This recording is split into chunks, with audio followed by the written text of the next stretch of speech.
Et c'était Tempest de Stand Eye Patrol. Nous sommes en bonne compagnie sous le dôme bleu de la Poya en direct du festival La Nuit des Ours. 4 invités nous ont rejoints. Bonjour. Alors vous êtes du collectif Merci pour la tendresse. Quel spectacle venez-vous présenter ce soir sous la tente berbère ? On présente le spectacle Femmes dans la forêt, qui est notre première création.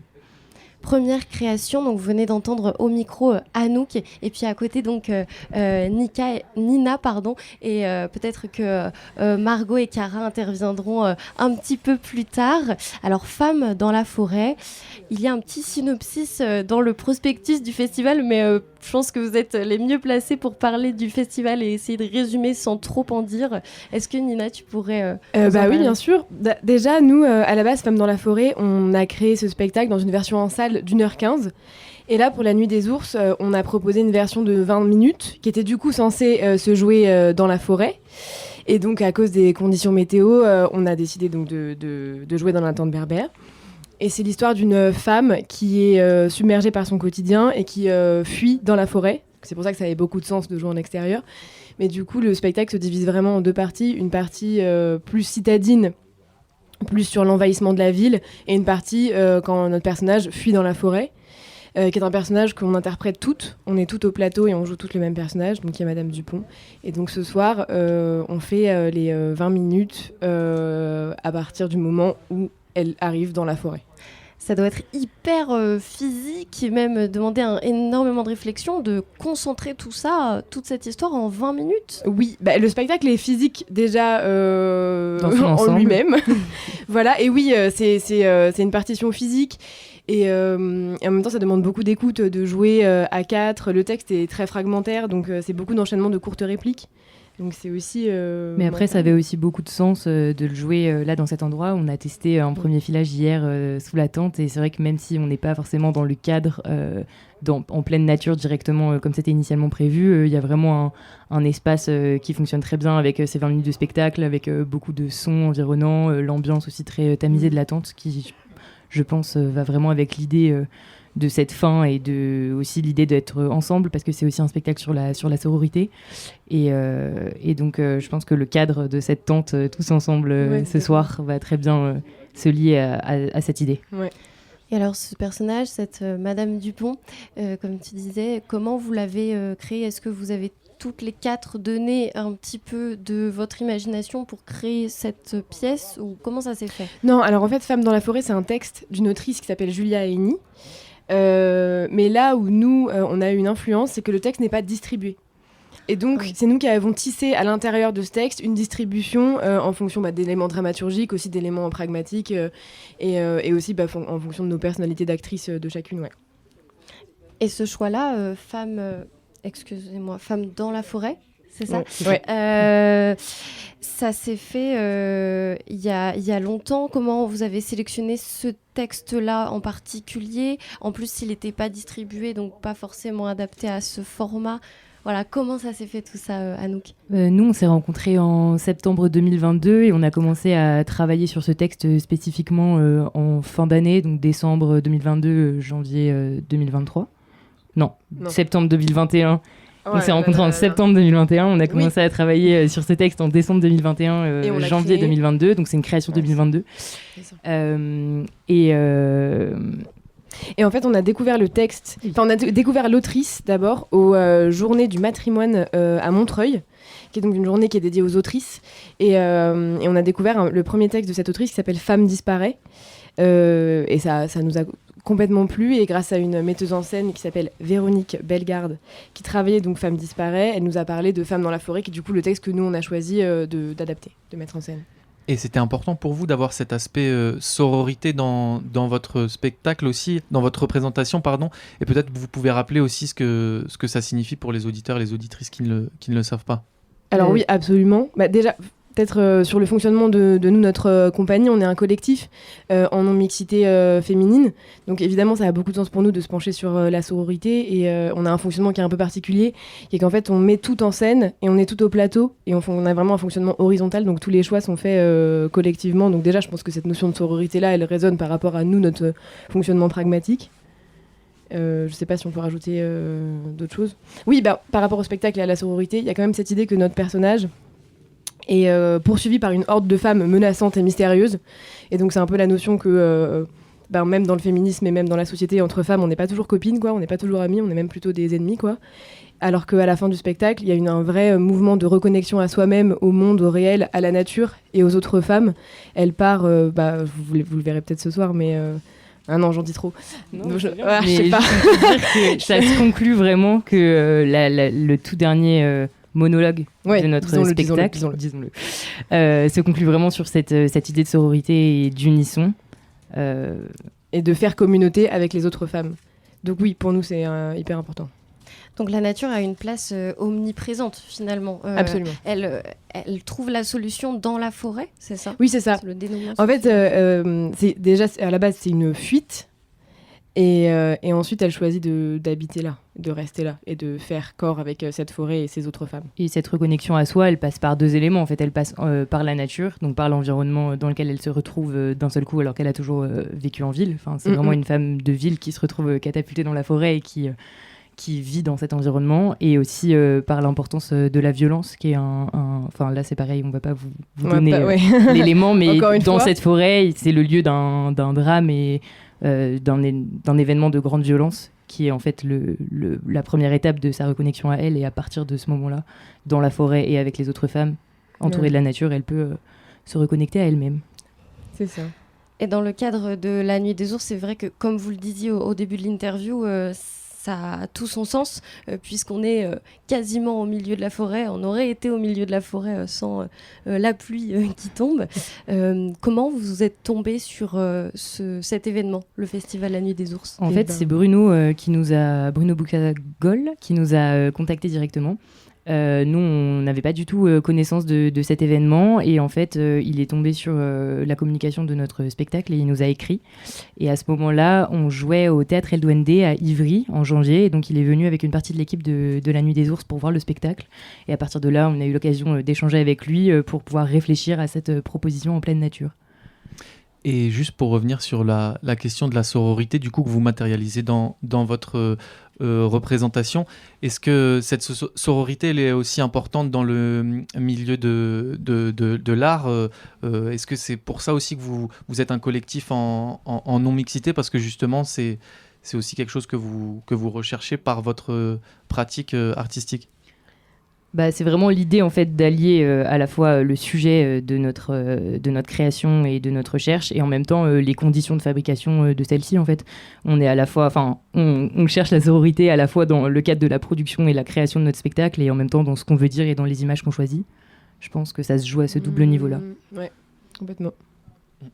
Et on vous a pas demandé d'où vous venez d'ailleurs exactement? Nous, on s'est rencontrés au master théâtre en création de la Sorbonne Nouvelle à Paris.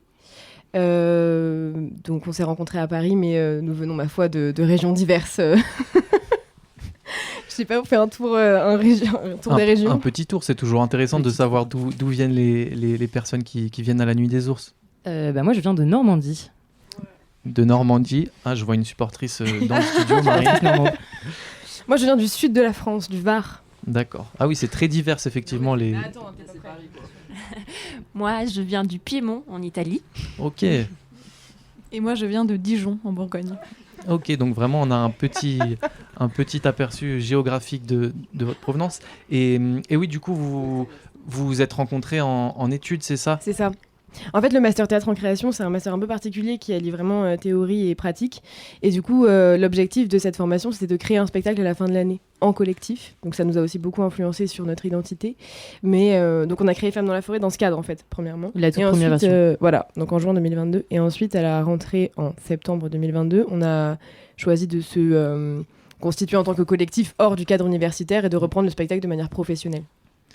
Juste avant, on avait un invité, David Vallas, agriculteur, qui nous parlait de son engagement dans sa pratique, lui, agriculteur. Vous, c'était quelque chose qui était évident d'ajouter cette dimension d'engagement dans le féminisme, dans votre pratique artistique? Absolument, oui. C'est peut-être un peu comme ça d'ailleurs que vous avez matché en termes de pour lancer votre collectif, etc. Mais oui. Bah, c'est vraiment, les thématiques qui sont abordées dans Femmes dans la forêt, donc qui sont dans les très très grandes lignes, la question de la place des femmes, la question de l'environnement, la question du foyer, la question de la violence. C'est vraiment des thématiques qui sont centrales pour notre collectif et qui sont d'ailleurs aussi des thématiques qu'on va retrouver dans notre prochaine création, puisque là on revient d'Italie où on a joué une version plein air déjà de Femmes dans la forêt franco-italienne, puisque Chiara, qui vous a parlé tout à l'heure, a fait tout un travail de traduction sur le texte. Dans le cadre du Quadilla Festival, ça me permet. Voilà. À Albugnano, en Italie, dans le Piémont donc. Et dans le cadre de ce festival, on a aussi eu la possibilité de bénéficier d'une semaine de résidence qui nous a permis de commencer à réfléchir à notre prochain projet. Et c'est des thématiques qu'on va également retrouver dans ce prochain projet. Voilà. Est-ce que vous trouvez qu'est-ce que vous pouvez nous dire sur la forme? Parce que le sujet des femmes, c'est un sujet évidemment très actuel, mais évidemment qu'on ne s'en lasse pas, vu que c'est nécessaire. Mais qu'est-ce que vous proposez dans le discours, en tout cas le propos, de novateur? Est-ce que c'est par la forme que vous proposez des choses différentes ou pas? J'imagine que c'est... Parce que si les gens entendent là, ils se disent « Ok, on va voir de quoi ça parle, encore les femmes, ok, la sororité, d'accord. » Mais dans la forme, j'imagine que vous apportez aussi des choses. Oui.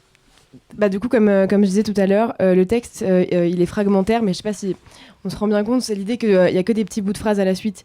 Et du coup, on aurait tout à fait pu choisir que les personnages aient des prises de parole très longues, et du coup que ça rende quelque chose de théâtralement plus conventionnel et qu'on voit plus souvent. Or là, il y a vraiment un effet sonore, musical, et un travail sur l'entremêlement des voix qui déjà, moi je trouve, fait signe vers cette notion un peu de féminisme et de sororité d'une manière musicale en fait, et de mêler les prises de parole, de mêler les personnages. On fait aussi un travail que moi j'ai l'impression de pas voir souvent au théâtre, qui est qu'on joue toutes le même personnage mais qu'on est toutes au plateau tout le temps. Et d'ailleurs ça c'est pas toujours évident, c'est pas toujours hyper bien reçu. Et on travaille aussi sur un théâtre qui est très dans le corps et dans la violence. Je pense qu'on peut, voilà. Et formellement, on va faire signe vers des choses de l'ordre du film d'horreur aussi. Et je crois que ça, pour le coup, c'est des choses qui nous appartiennent et qui font signe vers ce dont tu parles. Ouais, c'est des imaginaires et des façons de s'en emparer qui sont pas forcément très répandues. Il y a l'idée, ce dont parlait Nina sur le texte fragmentaire et l'idée d'être tout un même personnage, c'est aussi l'idée de faire chœur. Ça, pour le coup, c'est vraiment un grand fondamental du théâtre, mais de l'aborder de façon féminine, c'est aussi une autre façon de le voir. Et formellement, on se définit vraiment comme un théâtre qui est à la fois musical, parce que Chiara est à la fois comédienne et violoncelliste, donc on a aussi le violoncelle qui prend une grande part et qui nous soutient beaucoup dans cette création. Un théâtre assez plastique, parce qu'on se pose beaucoup de questions à la fois scénographiques, de matière. On a aussi très violent, parce qu'on utilise des images assez trash, des imaginaires... beaucoup d'hémoglobine un peu. Là, forcément, c'est un peu plus restreint ici, mais il y en aura quand même. Donc je pense que ces trois éléments-là, c'est vraiment aussi ce qui fait le caractère propre de notre proposition formelle, on va dire. Oui. Et la question de... Pardon, vas-y. Non, vas-y. La question de la horde aussi, qui est une notion, je trouve, très intéressante, même par rapport à Damasio, qui a écrit la horde du contrevent, et même le collectif là, du conservatoire... du Ballet National de Marseille, qu'on aime beaucoup, sur la horde, ça, est-ce que ce sont deux notions aussi, parce que dans les termes de horde, qui vous ont inspiré? Nous, alors moi, avant de dire un grand oui, moi j'émettrais une petite réserve. Tout cet imaginaire de horde, de meute et tout ça, qui parfois moi me titille un peu sur le côté les femmes, ces animaux sauvages qui ont besoin de se retrouver entre elles, où je trouve qu'il y a un petit truc d'objectivation qui parfois moi me dérange un petit peu, mais cette limite posée, évidemment, je veux dire, la horde, donc le collectif dont tu parlais, c'est vraiment c'est des personnes, nous qu'on aime beaucoup, on adore leur travail, et oui, dans ce spectacle, il y a vraiment une notion de communauté de femmes dans la nature, comment ne pas penser à ça, je pense même dans la forme que vous décrivez, ouais. Justement, vous faites corps pour une personne, voilà. et eux, ils font je sais pas tellement, il y a quand même quelque chose qui est de frappant dans leur création, d'une unicité, mais à la fois par 30 danseurs, chacun une singularité très marquée. Bien sûr. Et j'ai l'impression que ça décrit plutôt bien Oui. votre manière de fonctionner. Ce principe-là, à la fois d'avoir aussi des moments de prise de parole individuelle ou de comment on gère les focus aussi, de comment on est tout le temps, tout au plateau. À des moments, il y a des images où il y en a une qui va porter la voix du personnage et les autres sont en soutien pour faire image, parce que c'est vrai que ce qu'on n'a pas dit, mais qui est peut-être important quand même, c'est qu'on a un collectif qui travaille beaucoup sur le visuel. On fait beaucoup du théâtre en tableau, c'est-à-dire qu'on ne présente pas forcément une histoire linéaire, mais plutôt des images et des suites d'images qu'on construit ensemble. Donc ça, c'est vraiment, ça nécessite un gros travail sur les focus de regard, de qui on regarde, comment on oriente nos spectateurs et nos spectatrices et comment on fait en sorte de gérer ça. Et donc ça, je pense que oui, c'est un grand point commun avec le travail de la Horde, qui ont à la fois des tableaux hyper à l'unisson. D'ailleurs, la fin de leur spectacle Room the View, c'est vraiment ça. C'est un gros tableau d'unisson de Crump où ils sont vraiment tous ensemble en rythme. Et en même temps, il y a des singularités qui surgissent là-dedans. Et je pense que ça, c'est très propre à nous aussi. Ouais. Merci beaucoup à toutes les quatre d'être venues sur le plateau de la Radio des Ours. Je le rappelle, le nom de votre collectif, c'est Merci pour la tendresse. D'ailleurs, est-ce qu'on peut suivre les actualités du collectif quelque part ? Oui, sur Instagram, sur collectif.merci pour la tendresse. C'est noté. Et d'ailleurs, pour les gens qui nous entendent, on vous rappelle que ce soir, vous pouvez assister à leur représentation, du coup, sous la tente berbère à cause du mauvais temps. On sait déjà l'heure à peu près où... Je crois que le rendez-vous pour le public est 20h, mais nous, on commence à 20h20, me semble-t-il. 20h20, c'est noté. Merci encore à toutes les quatre. On le rappelle Merci aussi. beaucoup. Merci à vous. L'interview sera disponible très prochainement sur notre site globule.chamonix.radio pour télécharger, podcaster et en faire ce que vous voulez. On continue notre émission. On est ensemble jusqu'à 19h sur la Radio des Ours. Encore plein d'invités nous attendent sur le plateau dans notre petit igloo bleu.